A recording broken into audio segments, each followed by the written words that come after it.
நீங்கள் பார்த்துக் கொண்டிருப்பது உங்கள் விஜய்.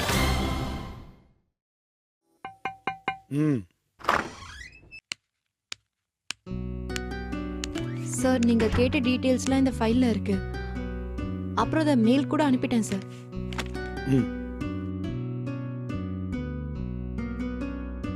என்ன சார், ஹேர் எல்லாம் மாத்திட்டேன் சார். அதுக்கு இல்ல, மாத்திட்டேன்னு சொன்னேன். முதல்ல எதுக்கு மாத்தின? பிடிச்சிருந்துச்சு, அதான் மாத்தினேன். இப்போ ஏன் திரும்ப மாத்தின? இல்ல, எல்லாரும் நல்லா இல்லைன்னு சொன்னாங்க சார். அதனால உனக்கு பிடிச்ச ஒரு விஷயத்த மத்தவங்களுக்காக மாத்திக்கிட்ட. ஆமா சார். லைஃப்ல உனக்கு பிடிச்சிருக்குன்னு நீ பண்ண ஒரே விஷயம் தான், அதையும் உடனே மாத்திக்கிட்ட. என்ன ஏதாவது பேசு. எனக்கு பிடிச்சது மத்தவங்களுக்கு பிடிக்கலனா அதை மாத்திக்கணும்ல சார். தப்பு. உலகத்துல சாதிச்ச எல்லாருமே மத்தவங்கள பார்த்து அதை அப்படியே ஃபாலோ பண்றவங்க கிடையாது. அவங்க சம்பந்தம் இல்லாம தனியா வேற எதையோ புதுசா முயற்சி பண்றவங்க தான். Yes sir. ஐசக் ஸ்டீவன்சன் நீராவி இயந்திரத்தை கண்டுபிடிச்சாரு. அதை ட்ரையல் பார்க்கறதுக்காக நிறுத்தி இருந்தப்ப கூடி இருந்த ஜனங்க பூரா அது ஓடாது ஓடாதுன்னு கத்திட்டு இருந்தாங்க. அது ஓட ஆரம்பிச்ச உடனே அது நிக்காது நிக்காதுன்னு கத்திட்டு இருந்தாங்க. இப்ப என்ன புரிஞ்சுதுன்னு சிரிக்கிற? இல்ல சார், எது பண்ணாலும் அதுக்கு இந்த உலகம் ஆப்போசிட்டா தான் சார் பேசும். புரிஞ்சுதா? இனிமேலாவது உனக்கு பிடிச்சதை பண்ண கத்துக்க. Yes sir. டிஸ்டர்ப் பண்ணதுக்கு சாரி சார். நினைச்சேன் என்னடா இன்னும் சொல்லலையேன்னு. நீ பேசுற 3 வார்த்தை yes sir, sorry sir, thanks sir.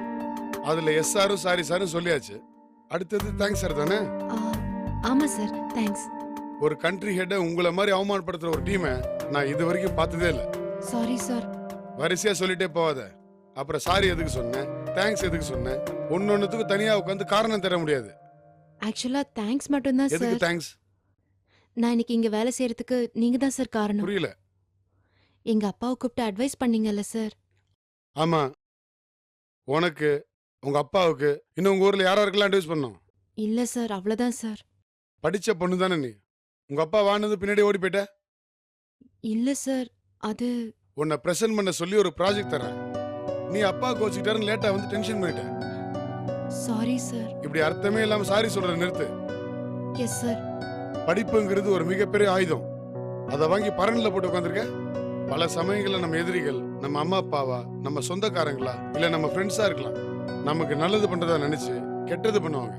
அவங்கள அடிக்கவும் முடியாது, அணைக்கவும் முடியாது. அப்போ என்ன பண்ணணும் சார்? என்ன பார்த்தா உனக்கு எப்படி தெரியுது? சார், இங்க என்ன விஸ்வநாதன் கன்சல்டன்சின்னு போட மாட்டி இருக்க? வர்றவங்க போறவங்களாம் அட்வைஸ் பண்றதுக்கு. இல்ல சார். ஒவ்வொருத்தரோட பிரச்சனையும் ஒவ்வொரு மாதிரி. அதே மாதிரி ஒவ்வொருத்தருக்கும் அவங்க கெப்பாசிட்டிக்கு ஏத்த மாதிரி அதை டீல் பண்றதும் வித்தியாசமா இருக்கும். இதுதான் எந்த பிரச்சனைக்கும் ப்ரூவ் பண்ணப்பட்ட ஃபார்முலாஸ் எதுவுமே கிடையாது. எல்லாமே வெறும் எக்ஸ்பீரியன்ஸ் மட்டும்தான். அதை வச்சுக்கிட்டு ஒவ்வொருத்தரும் அவங்கவுங்க தான் அவங்களுக்கான ஓன் ஃபார்முலாஸை எழுதிக்கணும். Yes sir. ஏன்னு நீ ஒவ்வொரு விஷயத்தையும் கேள்வி கேட்கறப்ப தான் அறிவு வளர ஆரம்பிக்கும். உலகம் பூரா ஃபாலோ பண்ற விஷயத்த எனக்கு தப்பா இருக்குன்னு நீ தூக்கி போடுறப்ப தான் புது விஷயங்கள் நடக்கும்.